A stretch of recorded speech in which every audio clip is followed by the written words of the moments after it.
Welcome into the Inside Bassmaster Podcast, presented by Black Rifle Coffee Company. This is episode 154. Ronnie Moore here, joined with my co-host, like usual, Kyle, Jessie, and Kyle. Today's a different kind of podcast. We're going to have Micah Frazier, Elite Series Pro, until we announce the full roster in the next week or two, when he's not on that list because he has stepped away from professional fishing to pursue so many other things. And so we get to talk to Micah in like a stress-free, relaxed, laid-back environment to reflect on somebody who is well within the prime of their career that is stepping away. It's kind of something that's never really happened, never seen it. You know, normally in fishing, you leave when you want to leave or when you're told to leave. And when you want to leave is when you're in your 70s or 80s. And when you're told that you need to leave is when you don't requalify for the Elite Series. So he's in neither one of these boats and has decided to step away. So I'm excited to talk to Micah today. He's always a personality that I've enjoyed and just in all the aspects of meeting him and working with him. Yeah, no question. And like you said, I mean, it's a very unique circumstance, a very unique situation, but you know, it's one of those things where like over the course of Micah's career, we've obviously got to see just how talented he is and how good he is and consistent. I mean, honestly, like until, you know, the last couple of years, which I'm sure we can talk about with him, where, you know, some of his priorities may have changed. He's been one of the more consistent guys in the Elite Series. You know, so certainly a unique situation. And, you know, like you said, being able to talk to him laid back, just kind of, you know, explain to people, you know, like the reality of the situation. You know, I think that a lot of people just take pro fishing in general to be this just easy, you know, doesn't, you know, you just show up and you do it, you know, it's just a fun thing, but it takes a ton of time and effort. And, you know, it's something that he's excelled at for years and years. And, you know, obviously has decided to step away on his own doing. So I'm certainly looking forward to talking to him, and this should be a lot of fun. Yeah, and I'll go ahead and say, you know, some numbers and stats that we could put out there is Micah Frazier's no slouch. Like you said, one of the most consistent guys in the Elite Series. People will be like, well, is he stepping away and retiring because he was close to that qualification line or requalification line, or he was going to be out anyways next year? No, that's not the case at all. His average is very good in the Elite Series. He's had more good years than bad years. And like you said, more recently, the last two would be, you know, chalked up to below average. But from the age of 16, won a BFL, one of the youngest BFL winners ever. I think he is the youngest, but maybe there's been another 16-year-old recently that has jumped in. Elite Series champion. He's got two other top fives, specifically third place finishes. He got third at Hartwell when I believe Brandon Cobb won, and then he got third at Texas Fest at Lake Fork when Brandon Cobb won. So that's, you know, and he won obviously on the St. Lawrence River in 2019, come from behind victory there. One of the best seasons he's ever had. I think both of those thirds were in 2019 and his victory was in 2019 as well. But classics, he made a big splash. Let me look up at some top tens. He obviously started out last season with a top 10 at the St. John's. He's made other top tens at St. Lawrence other than his win. Classic in 2020, you know, even AOY championship at Chattooga, he got sixth, and then some Kentucky Lake event, you know, or a Bass Fest Kentucky Lake event years ago. So Micah Frazier, one of the most rock solid guys, and now was joined by his brother on the Elite Series, Mark. But why don't we have Micah join us? We'll add him into the podcast and get to chat with him for a few minutes today about just kind of where his mind was sitting, you know, throughout fishing competition, but also when it came to this decision. So Micah, welcome into the show. Appreciate you joining us, man. Kyle and I were just talking a little bit about our history with you, and then also some of your great finishes that you've had throughout the Bassmaster Elite Series. I said, this is a weird thing in the sport of fishing. Unlike any other sports, you don't retire until you want to in your 70s or 80s, like Rick Clunn, like just going forever. And then the other side of the spectrum is you're told that you cannot fish on the Elite Series anymore because you didn't requalify, and you're in the middle there. You're well within the qualification. You're not 80 years old, and you decided to step away. And I wanted to go ahead and applaud you.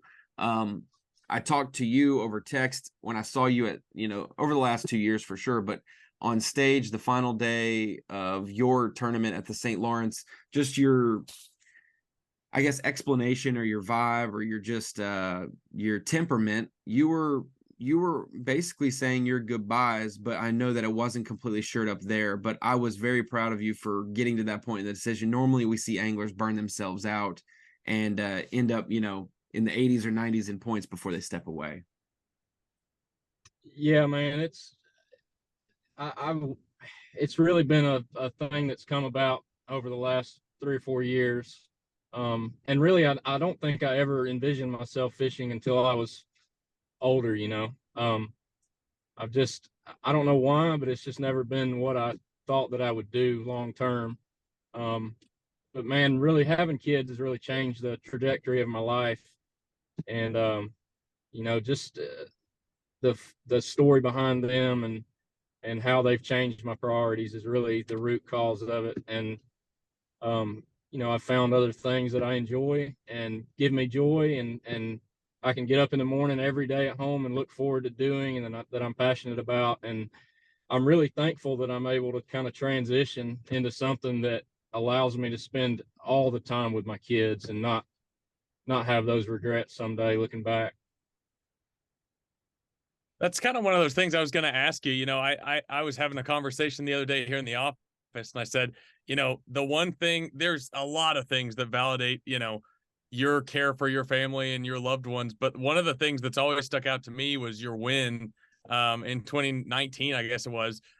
You were super, super emotional on stage because they weren't there with you. And you could tell from that moment, like how much that meant to you. And like you said, I mean, having other opportunities, this is not something necessarily where we're on here. It's like, it's sad for us selfishly, but it's not like a sad thing for you. Like you said, you've found something that you're passionate about, and you're just moving forward, right? Yeah, man, it's what I want to do.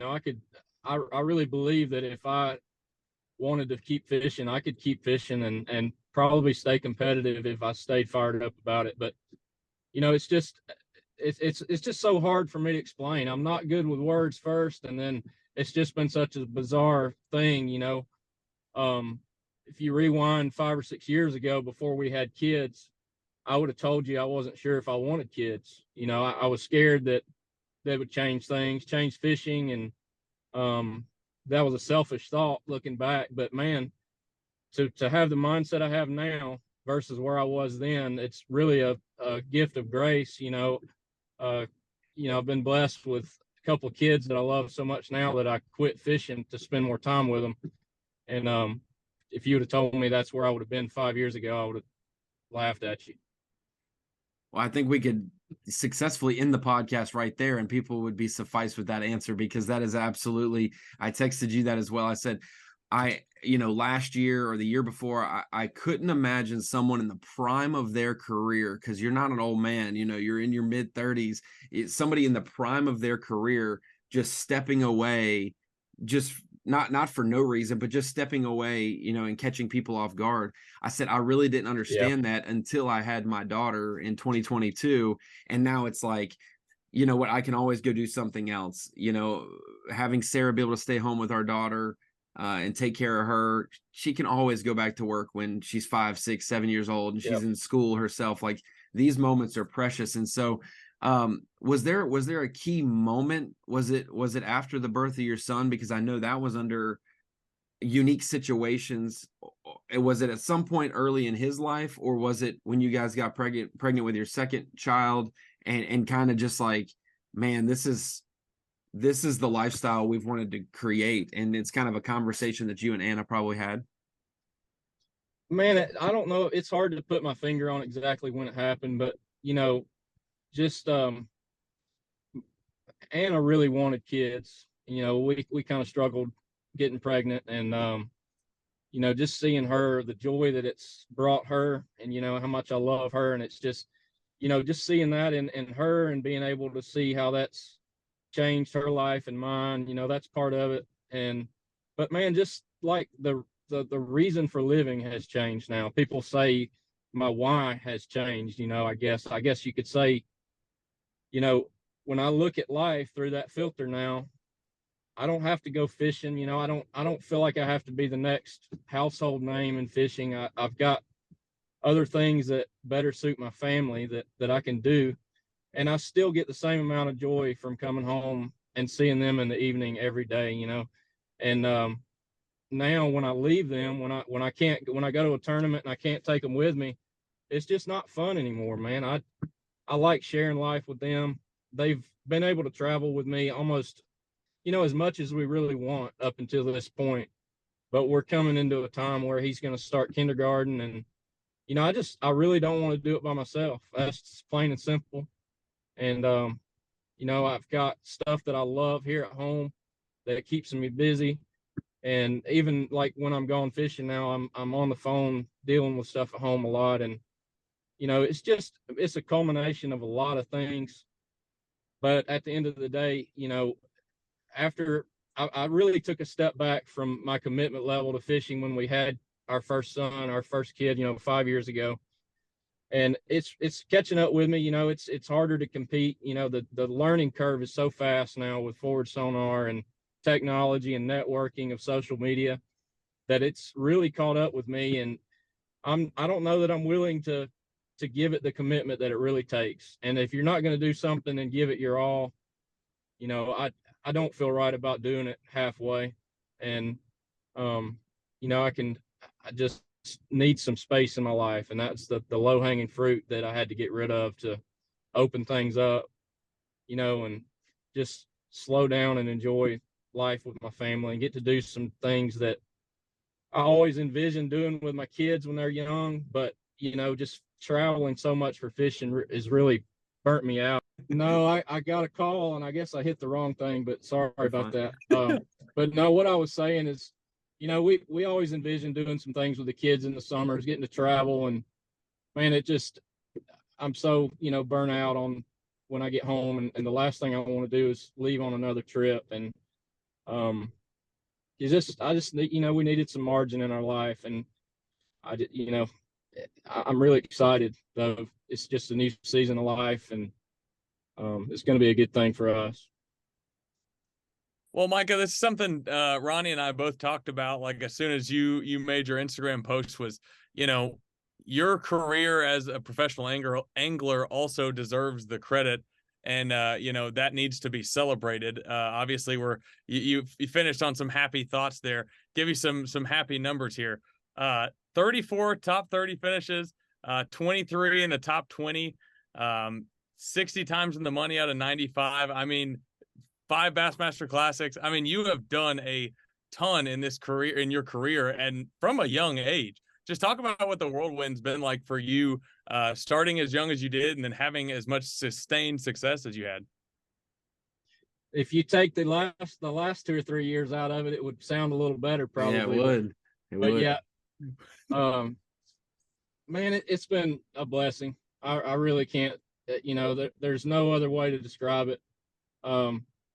I really didn't think this would be as bittersweet as it's become here lately, but there's been so many people reaching out that, man, it's been a warm goodbye. You know, everybody that's been supportive.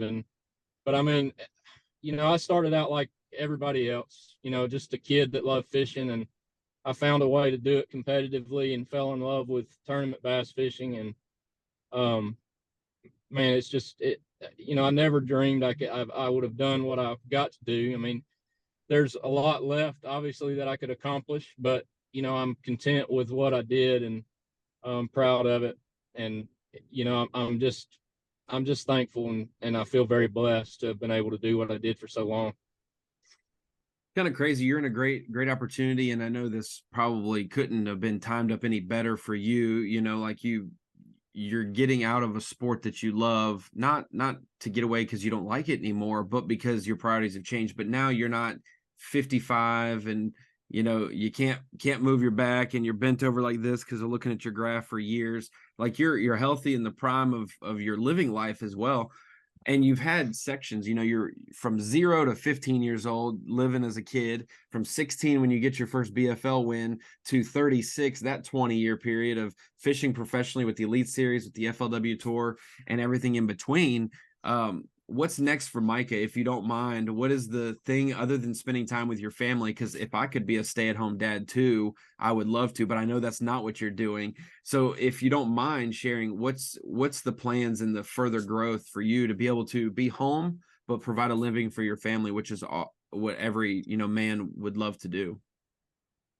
So our family business has been gas stations since 1995, but I've got a lot of other stuff going on outside of that. But really just to carry the torch there, to kind of grow our business. And we've got a couple of new locations that Mark and I are actually doing. And then outside of the family business, just real estate and real estate development. The developing side of things is really what I've become passionate about.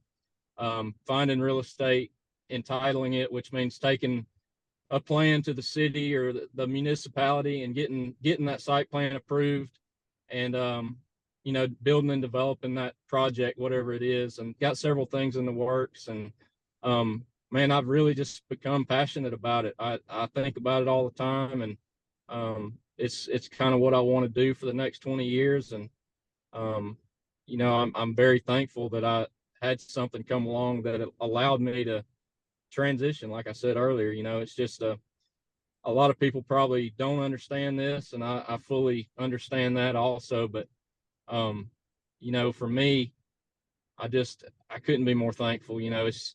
I feel like I found something that I really love and that I'm good at, and it's better for my family long term and their well-being. So, Kyle, I feel like in the housing market now, and I just turned 30. You're getting there in a few years, and we always say, like, we should have bought houses. What were we doing when we were 8? We should have been buying houses when we were 8. I feel like Micah is the kid who bought a house at 8 because he was so far ahead in the thought. So he may say he doesn't have a way with words, but I feel like he's one of the more smarter guys that has ever hit the fishing side of it. But I just wanted to bring that up because I was like, Micah would have probably bought a house when he was 8, just to be sure, in case the market. I wish I bought every house I could have bought at 8, but I didn't. But I was gonna say, if your endeavors venture west over here close to Birmingham, let me know, because I'm looking for a house as well. But that's about a hopeless endeavor for me right now.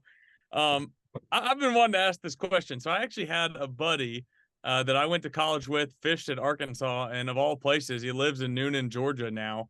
And really? I swear. And he said that he goes to you guys' gas stations all the time. And I see you posting photos of the food, and you can obviously tell if you're watching the podcast or know what I look like. I like to eat. So if you could pick one thing to eat at the gas station, like, what is it? Like, if somebody was driving through and they had to stop and like get some food, what's your go-to there? Our biscuits are what we're kind of known for around here. Breakfast biscuits. We have sausage, egg, and cheese, bacon, egg, and cheese, all that kind of stuff. Cheese grits. They put a lot of butter and a lot of cheese, but I have to stay out of them. I'll be honest with you, I haven't had one in a while, but we sell a lot of biscuits and a lot of cheese grits. But that's kind of been our little shtick, is we've got a kitchen or a restaurant in every store, and so it's become a little business within a business. And I got to say this too, Ronnie. I feel like I've had this conversation with I don't know how many people. I don't think there's anything more parallel in the world than gas station biscuits and bass fishing. I think every single bass fisherman in the history of time has literally stopped at the gas station and got like a homemade biscuit like that about 1,000 times. 100%. Every time I go to Waterfront Grocery at Gunnersville, I think the same thing. I'm like, man, I'd love to own this place, but yeah, it's we're simple folks, we share those same kind of beliefs when we built our business, so it's kind of no coincidence, I guess. Well, the Frazier's gas stations, at least what I see online, are absolutely phenomenal. And they look clean, they look well presented, and now it makes sense on the real estate side of it, positioning and placement within the city, intersections, all of those metrics of how many cars per minute go by, all those things you probably have factored in. Yep. And it is fascinating when you get into that. Kind of like, I guess, watching the stock market doing those things as well is one of those things that's unique. If you are in it, it's fascinating to look at. Micah, one big thing that's happened over your life the last couple of years is your brother. You seem like you guys have a great relationship. I hate to say that me and my brother aren't nearly as close as you guys are. You guys probably still put each other in headlocks and fight once in a while as well. But what's it been like having him do the same path, follow in your footsteps, so to say, and, join fishing later than you did and get into it and make it to the elite level as well with you and travel with you and Stetson, that household, having, there's probably nothing better than having a couple people you trust that live similar lifestyles. And you're not just fishing buddies. It's Florida vacation friends, it gets lifelong, friends that'll far surpass your time in the sport. Man, that's another crazy experience that not many people get to experience, and it's something, the 3 years we got to spend together on the road, I'll always remember. And, and I hope he fishes as long as he wants to fish. And, I'm super proud of what he's done in the first couple of years. He's not been at it that long.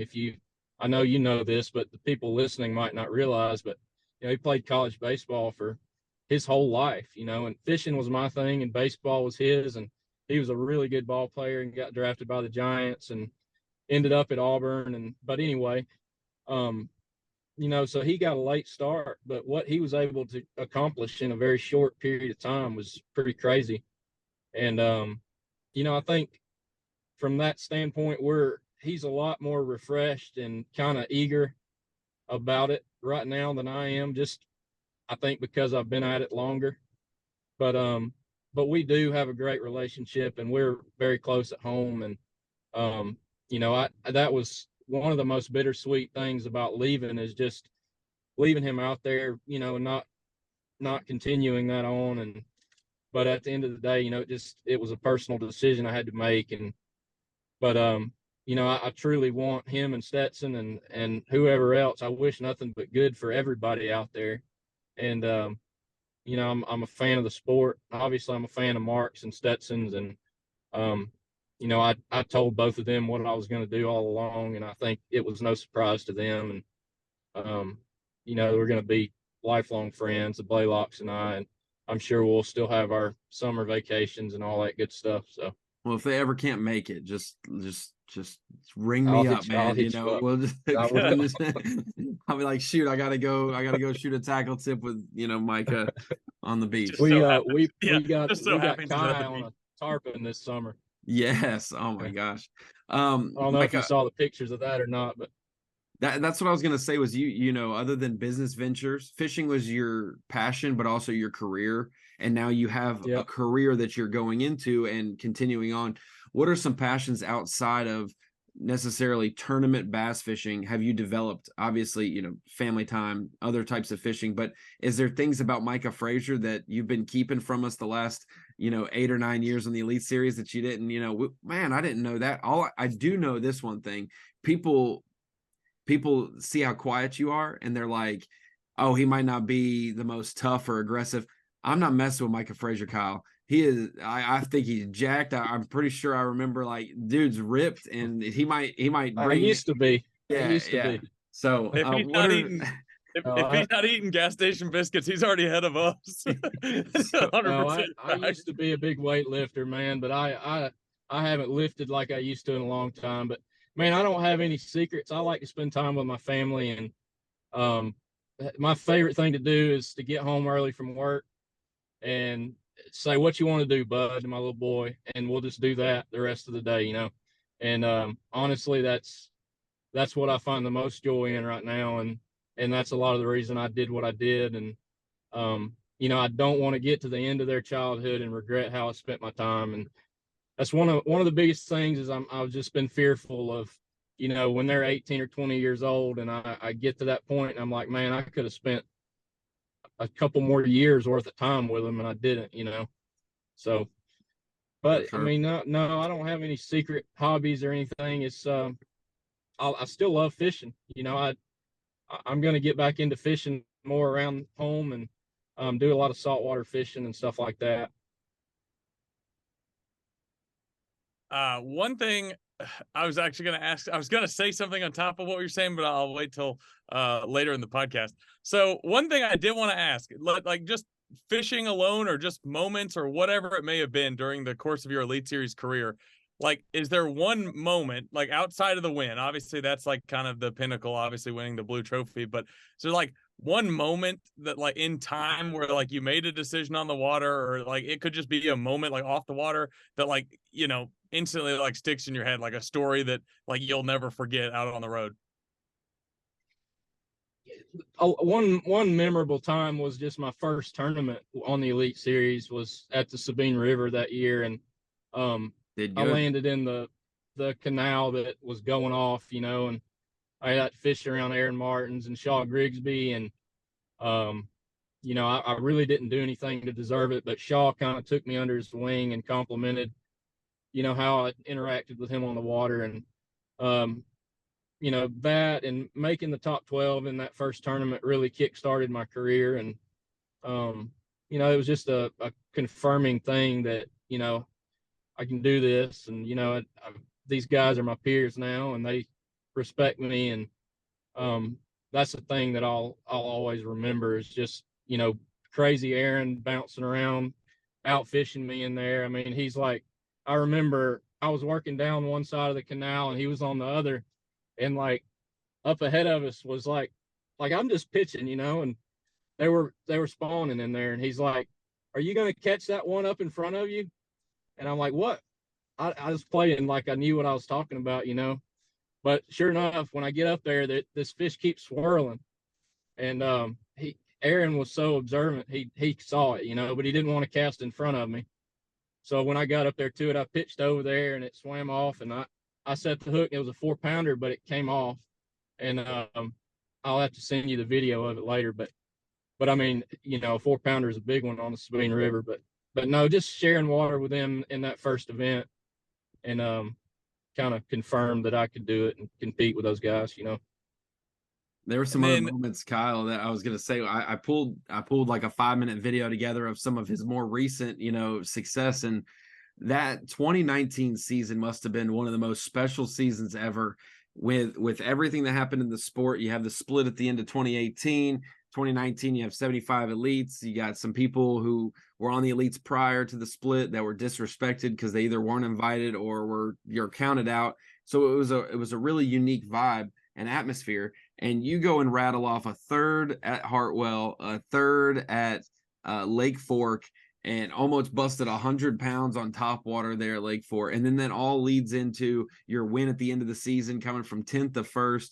And then you wrap that into the Classic in 2020 when the world shut down, and you had a top 10 there in the Classic. And that year and a half time period, even before that, you know, you had a top 10 at Chautauqua to end the 2018 season, and then you wrap in 2019. That year and a half calendar time period, what is it like for those like me and Kyle who will never experience that amount of success in fishing over that much time?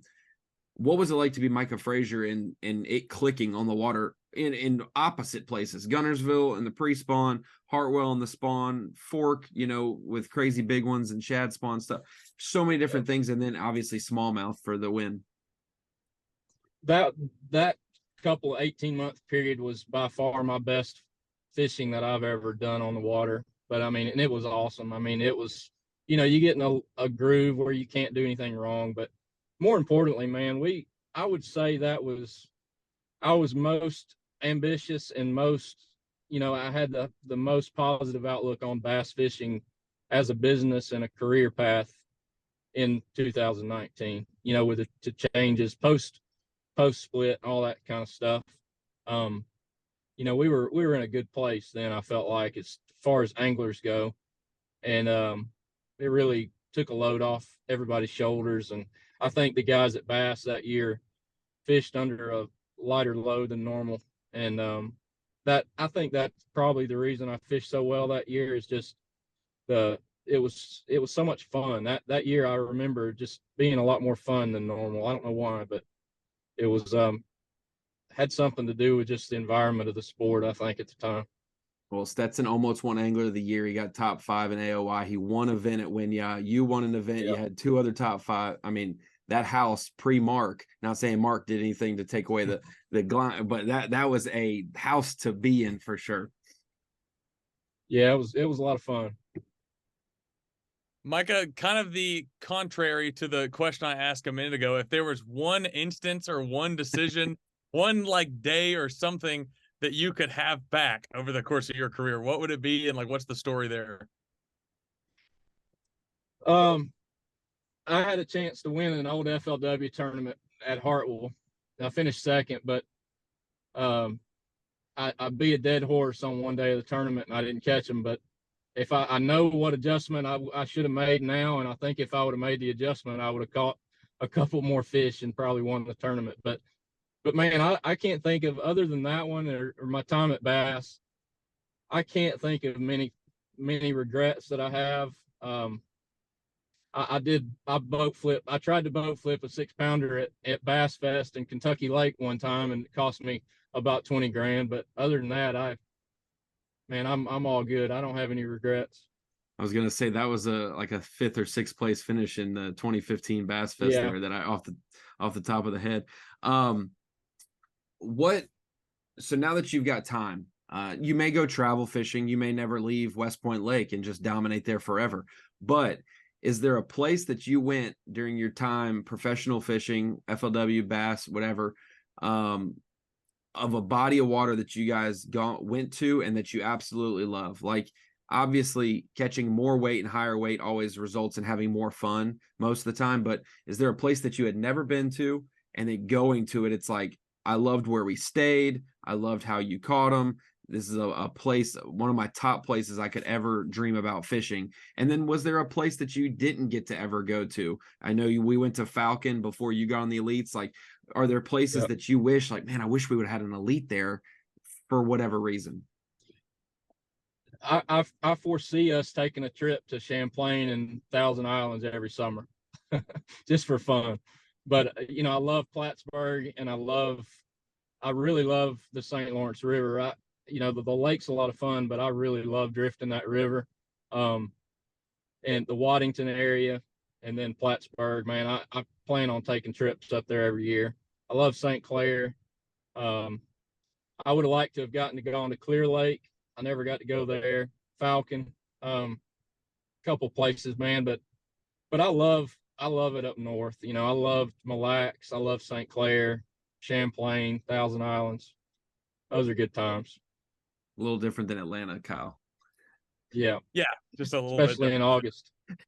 Yeah. Micah, obviously to have fished this long on the Elite Series and fished just, big time tournaments for as long as you have, naturally you're pretty competitive. Like, do you ever foresee there being a time where like you try to jump back in, not like entirely like full-fledged in, but even like fish the opens, do something to that extent? Or are you like just going to go until, that competitive bug bites you again? Or do you think it ever will? I really don't know. I mean, I'm not close to the opportunity or the potential for it one day. I don't plan on it, but I could see a time when I'm older and our kids are out of the house or something, maybe that, Anna and I want to travel around and fish again. But in the near future, I'll probably keep it more low key as far as tournaments go. Beware of 51-year-old Micah. 51 Micah, whenever you got 18-year-olds that are going to college now, he's going to be back out there and he's going to have 19 crafts on the front deck. Hey, all of them, panning all day, baby. Forward sonar. No, I get tired of forward sonar, man. I really do. We don't have to go there, but no, I want 100%. My next question was, we've been really positive and excited, but like, now as an 8-9 year pro, there are things that you can say that you wouldn't be able to say as a upstanding member of the fishing community, or things that you notice that you wish would have been different.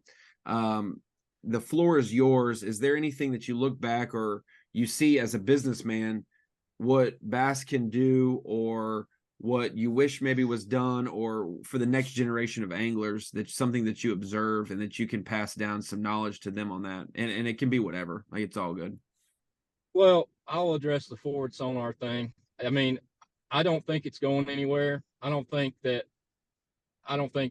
going to be banned, and I'm not even going to go as far as say that it should be banned, but I will say that I've seen it impact the fishing. You know, I feel like a smallmouth doesn't swim 20 feet to eat a drop shot anymore. You know, I swear they get thrown at all day now, I think. Things like that, I could, you know, I see it already in its short time span that's been out there, that it's changing, you know, how hard it is to get a bite. And I see that continuing to affect the fisheries. And, you know, a fish, they don't have anywhere to hide anymore. I mean, how do you know, they used to get out in the timber. Now at Lanier, you know, guys around here talk about Lanier's so great now, but I don't know that it's better. I think that people are out in the timber where the big spots live and learning how to catch them, you know. I think the fishermen are getting better, but I don't see that being a good thing for the fisheries or fishing as a young kid growing up. I mean, how do I teach my 4-year-old how to love to fish, you know? Does he have to, you know, does he want to see a fish every time he makes a cast before is he going to be excited to go cast a bait in the water and hope he gets a bite, you know? That's what I concern myself with now, is like, how do should I not let him use it, or just like sometimes, or I don't know. I don't personally don't like it, but it's a personal bias, you know. I was a better fisherman without it when everybody else didn't have it. I didn't adjust the way I should have. So it's personal beef, but you know, at the same time, I do see an unbiased effect that it's having on the waters, and I don't see it being a good thing, but time will tell. I mean, I could be wrong. I hope I'm wrong.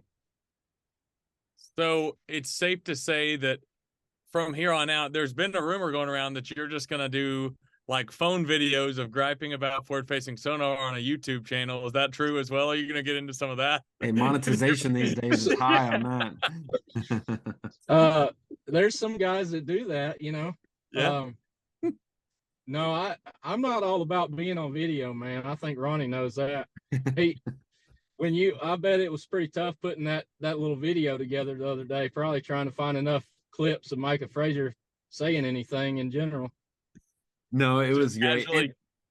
Go ahead, Kyle. I was just gonna say, just casually catching like 8-pounders on Lake Fork like it was nothing. It was like, all right, you must do this a lot. I'm like, you know what, Micah had 10 other fish that were bigger, but he said, "Good Lord," on that one. So I have to use. He said some words. No, I kid about that, but me and Kyle talk about it all the time. Even the Bass Live crew behind the scenes, people whose faces will never be seen. It's not Tommy, it's not Such, it's not Zona, it's not me, it's not Davey. It's the people working the show. They rely on us to know who these people are personality wise. Like, who should we put on camera for this event? Or, oh man, we've got this guy on camera. I heard he's quiet. We're not going to get anything from him. And it's like, I love the Iconellis of the world that are going to say whatever and do whatever. They're the reason that I got excited about fishing as well. I could be myself as a kid and enjoy it and get loud and excited. But then I also respect those who go to work, head down, quiet, do their business. They're not going to be somebody they're not. So don't look down on yourself for being a quiet guy or not great for the cameras. I enjoyed it. Made me as a reporter, when we're in the room and I gotta ask you, and you got the big light at the Classic and you're trying to look at it, but you're trying not to get blinded. And I got to ask you the hard questions. I love that, because it helps me get to know you guys a little bit better. You know, the Shane Hughes of the world, the Micah Fraziers of the world, even the Stetson Blaylocks. Stetson will be the biggest goofball around me now that we know each other, but otherwise he's quiet. People have asked me, does Stetson like me? And I'm like, why wouldn't he? And he's like, well, he doesn't say anything at the ramp. I'm like, Stetson doesn't say anything to anybody at the ramp. Like, he just gets in his boat and goes. So I never want any angler to do things they don't want to do. And so I'm glad that you made this. Yeah, sometimes being quiet is not a good, you know, it's not the best thing if you want to make a living at fishing, I'll be honest. But man, I don't want to be on camera all day, you know, like the whole YouTube thing. I don't care anything about it. I'm not gonna get up in the morning and be thinking about cameras in my face and what to say, and that ain't me. Well, Micah, I appreciate you joining us today, man. like we said, it's like a post-mortem podcast, but it's not. Like you're happy. You're It's happy, you're my only thing now is some buddies like Dawson Lins who live around Newton are going to have to deal with you in local derbies now, and they're going to message me complaining about it. Y'all take him back. I don't want him fishing the Thursday nighters, but enjoy. The one thing I'll say at Frazier's, if there's a spare TV that doesn't have a menu of what's on the stove today, can you throw us some Bass Live love up on the Put TV? on some Bass Live for you. Just when Micah walks in, he's got the remote. You just whip it out. I'm the boss. Let's turn on some bass fishing. We're on FS1 for the first 3 hours, and then whatever. But just don't forget about us when you're making millions, okay? We'll do it, man. Awesome, Kyle. I appreciate y'all having me, though. Of course, man. Any last things you want to say to the folks listening that are? Oh man, thanks to everybody. The fans of the sport that have followed me over the years. There's so many people that have sent me a text, marshals, friends of people I know. I mean, just there's a handful of people that have sent me a text every tournament. They're faithful. They don't ever miss. Those are the people that I really, I really feel bad that I feel like I let them down, but it's, I'm just so thankful for everything. And I feel blessed to have been able to do it, blessed that I'm able to walk away with no regrets, and I'm happy about it. There's another ending that could have not been so happy, so that's what I'm really thankful that I'm able to do what I've done and not be worried about it. Well, I know that you can go catch a limit out your backyard on a super spook and a screaming eagle as quick as anybody. So enjoy that. Yep. Enjoy your kids and your wife. And I will be sure to go out of my way to get a biscuit at a Frazier's in Georgia when I'm coming through. Thank y'all.